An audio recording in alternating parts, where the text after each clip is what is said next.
Et nous sommes de retour au plateau pour la dernière partie de cette émission. Nous abordons notre quatrième sujet. Nous parlons à présent du Togo et des manifestations. La justice annonce la libération de 56 personnes.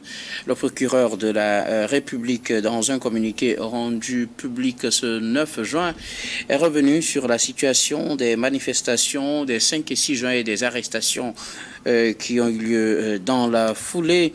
Il annonce la libération d'un certain nombre de personnes détenues et la poursuite de la garde à vue pour quelques-unes de ces personnes. Je vais donner lecture d'une partie du communiqué et puis vous donner la parole, chers invités, pour vos analyses. Vous le savez, pour le quatrième sujet, comment ça se passe. Alors, le communiqué dit dans l'avant-dernier paragraphe ce qui suit. À l'issue de la procédure d'enquête, une grande partie des personnes suspectées d'être auteurs ou complices des troubles dont il s'agit a été présentée au parquet de grande instance de Lomé ce jour 9 juin 2025. Face aux charges jugées légères à l'encontre de certaines d'entre elles, le ministère public les a conséquemment remises en liberté.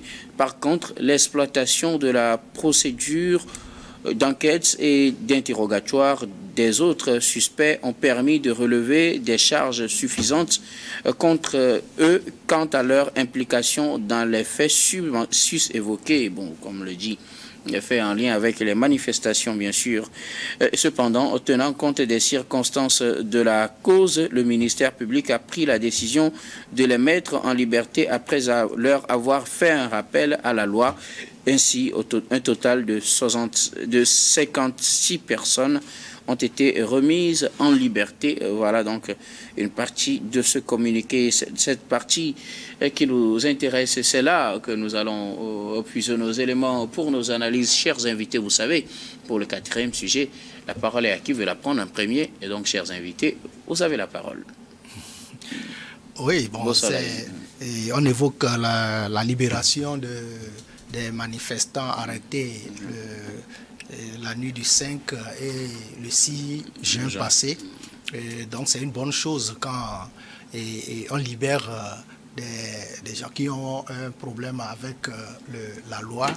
C'est une bonne chose. Donc je crois que par rapport au communiqué du procureur, et bon, l'analyse qu'on peut faire, c'est qu'on a libéré 56 personnes parce que les charges retenues contre eux ne sont pas aussi suffisantes pour pouvoir les inculper ou bien pour pouvoir les inculper et les envoyer au jugement.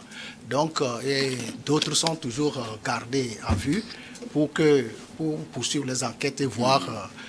Ils ont même, le procureur a même dit qu'ils seront présentés au parquet dans les heures qui allaient suivre. Donc, c'est une bonne chose. Et bon, je crois qu'il y a quand même, de part et d'autre, au niveau de la population et des réseaux sociaux, un certain apaisement après la libération de ces manifestants. Mais ce qu'il faut aussi, au-delà de cette libération, il faut aussi relever que le Togo est un pays de droit. Et ce que nous avons entendu ces derniers jours, ces dernières semaines sur les réseaux sociaux, et des gens qui appellent à manifester sur les réseaux sociaux et qui bafouent totalement les lois, la loi même du Togo qui encadre les manifestations. Et c'est comme si, et après quand les gens ont violé cette loi et ils ont été arrêtés, on a eu quand même des sorties comme si ils n'ont rien fait de mal, alors que il y a une loi. Quand vous violez une loi d'une république, il y a quand même des sanctions. Et il y a certaines procédures procédures de justice pour pouvoir voir si vous avez tort ou raison, ou si la loi vous punit ou pas. Donc je crois que c'est ce qui a été fait et finalement les manifestants ont été libérés. Et il faut rappeler, et la remarque est qu'il y a quand même des gens, des leaders d'opinion qui, au lieu de dire la vérité au peuple, de dire la vérité aux populations par rapport à la loi que chaque pays a concernant l'organisation de la société, et ici la loi qui encadre les manifestations. Mais pour faire une manifestation, c'est clair et c'est normal, il faut écrire à l'autorité, au ministère de l'administration, au moins 5 jours avant la date de la manifestation, discuter avec le ministère de l'administration comment cette manifestation va se dérouler, comment est-ce qu'il faut encadrer cette manifestation pour qu'il n'y ait pas de problème. Et aussi, dans la loi, il faut que les organisateurs soient bien identifiés. Même c'est précisé dans la loi qu'il faut même 3 personnes, au moins 3 personnes de l'organisation, et qui puissent laisser leur numéro au niveau du ministère de l'administration. Maintenant que la marche ou les manifestations du 5 et du 6, ils n'ont même pas été annoncés au ministère de l'administration territoriale, je crois que c'est une manifestation purement illégale. Et que tous ceux qui participent à une manifestation illégale, quand même, violent la loi. Et quand vous violez la loi, on vous arrête, vous avez des problèmes avec la justice. Et moi, je voudrais quand même qu'on revienne sur ça et que ceux qui sont aussi, peut-être, ceux qui sont des opposants, qui se disent, qui manifestent, on peut critiquer tout ce qui se passe. Le Togo est un pays de droit, il y a la liberté d'expression, il faut critiquer, il faut manifester son mécontentement, mais et comme dans tout pays, on vous dit de le faire en respectant la loi. Et quand vous ne respectez pas la loi, quand même l'État ou l'État a quand même l'obligation de rappeler les uns et les autres qui ne respectent pas la loi à l'ordre. Merci beaucoup. À vous, Beau Soleil, Obekou, Ibrahim El Sadat, 56 personnes ont été libérées on a trouvé que les faits n'étaient pas majeurs, ou pour certains, on a préféré les relaxer, faire un rappel à la loi. Pour d'autres, on a prorogé leur délai de garde à vue en espérant qu'ils soient transférés vers la justice, ou devant la justice au plus tôt possible. Vos réactions? 56 personnes ont été libérées suite aux manifestations et aux arrestations qui ont suivi ces manifestations des 5 et 6 juin. Alors, pour ces libérations, est-ce que c'est une bonne chose? Oui, c'est une bonne chose, mais il y a mieux à faire, parce que il faut se poser une question fondamentale. Aujourd'hui, les causes pour lesquelles ces personnes sont sorties dans les rues, est-ce que c'est légitime? C'est une question fondamentale qu'il faut se poser. Si c'est oui, mais après, la question de la légalité va s'imposer. Est-ce que justement après, est-ce que c'est légal? Là, on peut dire non, mais légitimement parlant, oui. C'est une évidence par rapport à cela. Et il faut remarquer un élément fondamental par rapport donc au développement de mon aîné Bon Soleil tout à l'heure. Il faut noter ceci. Aujourd'hui, les gens parlent donc de désobéissance civile. La désobéissance civile est un facteur qui intervient dans le sens où on accepte délibérément de pouvoir être contre la loi, dans la mesure où on a envie donc de se plaindre par rapport à un certain nombre de choses, où on estime que la justice n'est plus pour ces personnes qui se positionnent ainsi. Alors dans ce genre de situation, la meilleure formule à faire, c'est que il faudrait que donc la qui dirige puisse trouver donc la formule magique pour pouvoir comprendre rapidement donc ce phénomène et apporter des solutions. Donc au-delà même de l'aspect donc de pouvoir libérer ces personnes, l'idéal serait donc d'apporter donc des décisions fortes qui puissent à un moment donné faire comprendre que oui, on vous a écouté, on comprend la grogne qu'il y a, on comprend ce qui se passe naturellement, on va donc faire en sorte que les choses se passent mieux. Parce que vous savez, quand il y a donc le sentiment d'indifférence, le sentiment d'impunité et que la frustration monte au créneau, ça devient très compliqué par moment de pouvoir gérer un certain nombre de choses. Et malheureusement, il faut se rendre compte à l'évidence que les réseaux sociaux étant virales participent négativement à cet état de choses et généralement ce n'est plus bien coordonné, comme mon aîné l'a soulevé tout à l'heure. En principe, pour une manifestation, il faut donc une autorisation, il faut donc un circuit, il faut donc un délai à respecter. Mais voilà, aujourd'hui, vous constatez même que sur le terrain, il n'y a pas en fait un leader qui a fait ce procédé-là et tout a été organisé donc depuis les réseaux sociaux. Ce qui complique naturellement donc cet état des choses. Et aujourd'hui, moi je ne peux qu'interpeller nos décideurs pour se dire non, à un moment donné, il faudrait qu'on se pose et comprendre véritablement d'où vient le problème. Et quand on va sur le le site du World Justice Project, on réalisera que le Togo aujourd'hui est donc classé dans 106e sur 142, et ce qui prouve à dessein que il y a encore du chemin à faire pour pouvoir donc tendre véritablement vers ce état de droit. Il s'agit de quel classement? Et ça, c'est le classement du World Justice Rule. D'après ce que j'ai ici, et c'est une classification qui est quand même officielle de Washington, hein, de toute façon. Sur quel aspect? Je veux connaître en fait l'aspect. L'aspect, c'est sur tous les éléments en rapport avec la situation politique, la situation sociale. C'est un classement sur les droits de l'homme, c'est un classement sur les droits de l'homme de façon générale, la liberté d'expression, la liberté politique. Je veux connaître l'aspect. Effectivement, tous ces éléments font partie donc de ce classement-là, que ce soit donc la liberté d'opinion, d'expression, tout cela ont permis donc de pouvoir pondérer les éléments qui ont fait asseoir donc cela. Vous pouvez donc rechercher, c'est facile à trouver, hein, donc voilà. Mais il faut quand même reconnaître que quand on parlera donc de liberté, de l'état de droit, ça a quand même reculé, hein, d'après donc ces rapports-là dans la globalité, et pas qu'au Togo, donc de toutes façons. Mais c'est un effort que tout acteur politique gouvernant un pays doit donc s'avérer à travers sur ces facteurs pour pouvoir donc changer le paradigme en fait. Merci beaucoup à vous, Ibrahim El Sadat. Germain Pouli, 56 personnes libérées par la justice à la suite des manifestations et des arrestations dans le cadre de ces manifestations. Oui, il y a eu des libérations, c'est une bonne chose, de libérer des personnes, parce que la plupart, je crois que le procureur l'a rappelé dans sa sortie hier, il y a eu un rappel à la loi, c'est ça.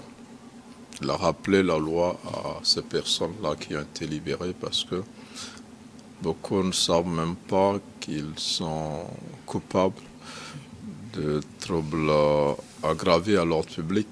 C'est-à-dire que vous êtes sur les réseaux sociaux, des individus sont dans je ne sais quel pays, ils ne sont même pas là, ils vous appellent à descendre dans les rues et à créer du désordre, soi-disant pour faire partir un président ou un gouvernement. Et il n'y a pas de leader qui vous dit on va se réunir à tel endroit, on va prendre tel itinéraire pour manifester notre mécontentement de la façon dont le pays est dirigé. Et donc, quand ça se fait comme ça, l'honorable l'a dit tout à l'heure, c'est une manifestation illégale à laquelle des gens ont participé parce qu'ils ne connaissent pas la loi, ils ne savent même pas qu'ils croient qu'ils sont libres de manifester, mais c'est une liberté encadrée, et donc beaucoup se sont retrouvés dans cette situation-là, qui ont été arrêtés, et donc, y compris même des gens responsables. Hein. Moi, j'ai été surpris de savoir qu'il y avait même des médecins qui ont répondu à l'appel des internautes qui n'ont même pas le 10e de leur niveau. Moi, je ne me vois pas un intellectuel, un individu qui parle difficilement français, qui me dit de descendre dans la rue, et je descends. Bon, c'est peut-être aussi la faute de l'opposition qu'on a aujourd'hui, qui a perdu des plumes, qui s'est discrédité, qui est incapable de mobiliser, mais en même temps, c'était un peu triste de voir certains qui se disent, bon, c'est vrai, il y a eu plusieurs événements, il y a eu l'augmentation de prix du kilowatt, il y a eu l'arrestation d'Amron, et puis on dit, bon voilà, il faut que le gouvernement dégage tout ça. Mais c'est une activité illégale à laquelle des gens ont participé sans savoir qu'ils pouvaient être frappés par la loi. Et donc, on comprend ces libérations, mais il y en a qui sont gardés pour la poursuite aussi des investigations, pour voir un peu plus au fond donc de leur dossier. Et ça aussi, il faut que les députés qui votent, on a dit la dernière fois, qui votent des lois, les juges qui les appliquent, les organisations de la société civile qui sensibilisent la population, sensibilisent sur les droits, les lois qui existent dans nos pays. Beaucoup ne savent pas que leurs activités ou peut-être des activités auxquelles ils participent tombent sous le coup de la loi, et donc on se retrouve un peu dans ces situations. Mais après, ça reste quand même une tentative de déstabilisation orchestrée par des influenceurs qui n'existent que sur les réseaux sociaux, et le gouvernement, à travers un communiqué, a rappelé ceux qui partagent ces appels à descendre dans les rues, à créer du désordre et donc à créer un trouble à l'ordre public, de ne pas les relayer. Et donc malheureusement, des Togolais, et même il y a dans le communiqué du procureur, il y a un Français qui fait partie des personnes interpellées. Donc vous voyez un peu que même du côté des pays occidentaux, il y a des gens aussi qui savent pas, qui ne connaissent pas la loi, ou si on estime qu'ils savent ce qu'ils faisaient, ça voudrait dire qu'ils participaient à une tentative de déstabilisation du pays, mais je pense que le procureur n'a pas retenu cela. Il pense que c'est un trouble aggravé à l'ordre public, et donc dans ces conditions, certains ont été libérés, et il faut le saluer. Maintenant, après, quand même, il faut qu'il y ait une sensibilisation pour que les citoyens comprennent que toute liberté est encadrée. C'est-à-dire qu'on dit que vous êtes libre. Nous sommes des journalistes, nous avons la liberté de presse, on a la liberté d'expression, on a la liberté d'opinion pour tous les citoyens, mais c'est des libertés encadrées. Il y a des choses qu'on ne peut pas faire, même si on est libre de faire des choses. Il y a certaines choses, il y a quelques exceptions, il y a quelques formes à respecter dans la jouissance des libertés. Il faut que, et la démocratie dans laquelle nous vivons aussi, c'est la connaissance des lois. Il faut que les populations sachent que toutes les libertés sont encadrées véritablement, y compris sur les réseaux sociaux, parce qu'il y a eu des nouvelles lois sur la protection des données, sur la cybersécurité, la cybercriminalité, mais toutes ces lois-là, les gens ne les connaissent pas, les gens ne savent même pas que ces lois existent, et qu'en étant sur les réseaux sociaux, un certain nombre de choses qu'on fait, on peut être poursuivi sur la base de ces lois-là. Donc on arrive un peu à une ère où aujourd'hui tout le monde a accès à la parole s'est démocratisée, et vous voyez même que les réseaux sociaux parfois aujourd'hui ont plus d'influence que les médias. Les influenceurs ont plus d'influence que des journalistes ou des leaders politiques. Et donc, vous voyez, on arrive à une situation, des gens qui écoutent un certain discours qui peut être condamné par la loi et qui le mettent donc en œuvre, participent malheureusement sans le savoir à des activités qui peuvent les mettre en difficulté. C'est ce à quoi on a assisté le 6 et 5 juin dernier. Heureusement que la justice a eu la main clémente donc, par rapport à certains manifestants. Ceux qui sont restés, je pense, et on espère que... Parce qu'il n'y a pas eu beaucoup de dégâts, à mon avis, quand on voit un peu ce qui s'est passé le 6 et 5. Il n'y a pas eu trop de casse, donc il y a eu quelques troubles, donc un peu, mais en même temps, il faut que le gouvernement et les médias et la société civile se lancent dans une campagne de sensibilisation. Les partis politiques aujourd'hui également, même si ce qui s'est passé les 5 et 6 n'était pas une activité de partis politiques qui connaissent mieux les lois sur les manifestations publiques et comment s'y prendre. Donc il faut qu'on forme surtout les jeunes qui descendent sur un air de liberté totale et qui finalement se trouvent en difficulté avec la loi. Merci beaucoup à vous tous. Je sens qu'on a encore des choses à dire. Elle s'adapte rapidement, une minute. Oui, en fait, ce que je voulais dire, deux choses. D'abord, il faut faire la petite nuance entre la désobéissance civile et puis une manifestation, parce que de toute façon, à la base, ceux qui donc chérissent donc la voie de la désobéissance, généralement, c'est que normalement, il faudrait comprendre que ça devait être déjà non violent à la base, mais accepter également donc comment on appelle ça, les recours en termes juridictionnels par exemple, il faut l'accepter, vous voyez, et c'est pour vous dire que vous pouvez faire cela, mais derrière il y a donc la justice qui va faire son travail, mais il y a justement le fait que les gens ne sont pas informés et qui sont donc manipulés donc à ces fins là, et il faut justement, là où je rejoins mon aîné, travailler donc à informer sur la question. Et pour revenir sur l'autre question que vous m'avez posée tout à l'heure concernant les critères de choix là, je peux rapidement vous dire, c'est donc les contraintes sur les pouvoirs du gouvernement, l'absence de corruption, gouvernement Non, je ne ouvert. parlais pas des critères, hein, je parlais du le classement, c'est sur quel aspect en fait? C'est sur cet aspect-là que je Merci disais. beaucoup. Voilà. Puisque le temps est contre nous, je pense que tu avais déjà répondu. Beau Soleil, Ah oui, rapidement. au fait, quand on parle de...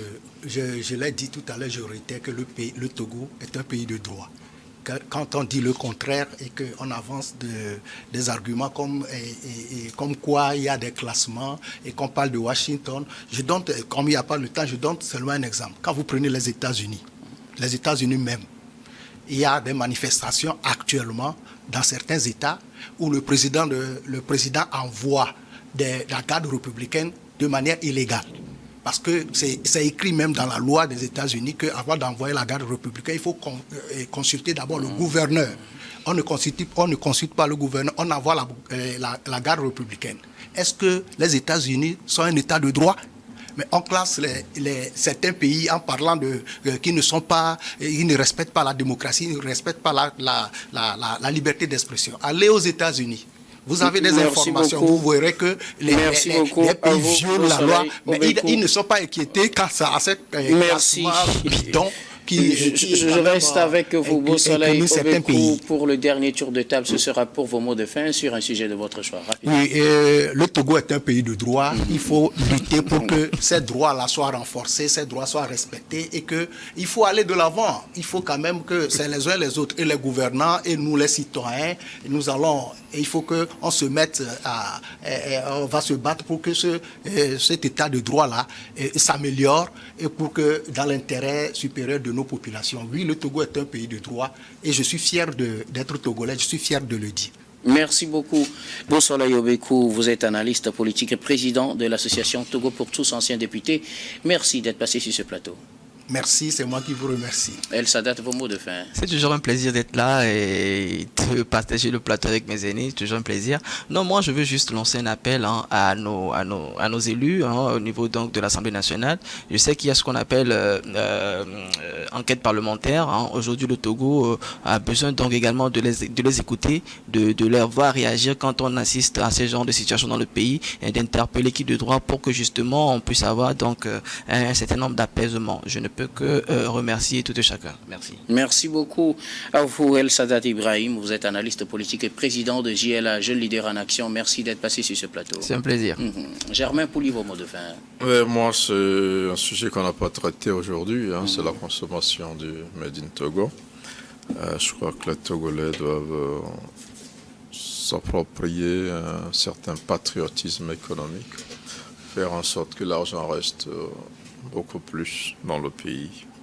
Et donc, en encourageant d'abord, il faut le dire clairement, il faut encourager ceux qui ont le courage d'entreprendre, surtout ceux qui font du Made in Togo. Et si ces pionniers-là qui font des choses assez extraordinaires, d'ailleurs en août prochain, il y aura la foire Made in Togo. J'invite les Togolais à s'organiser pour y participer. Mais il nous faut ce réflexe-là. Consommer local pour espérer qu'il y ait plus d'argent dans le pays et que nos entreprises grandissent et pour que demain elles puissent faire comme celle de l'Occident et celle de l'Asie. Merci beaucoup, Germain Pouli. Vous êtes journaliste, directeur de publication du journal Togo Réveil. Merci d'être passé sur ce plateau. Merci pour l'invitation.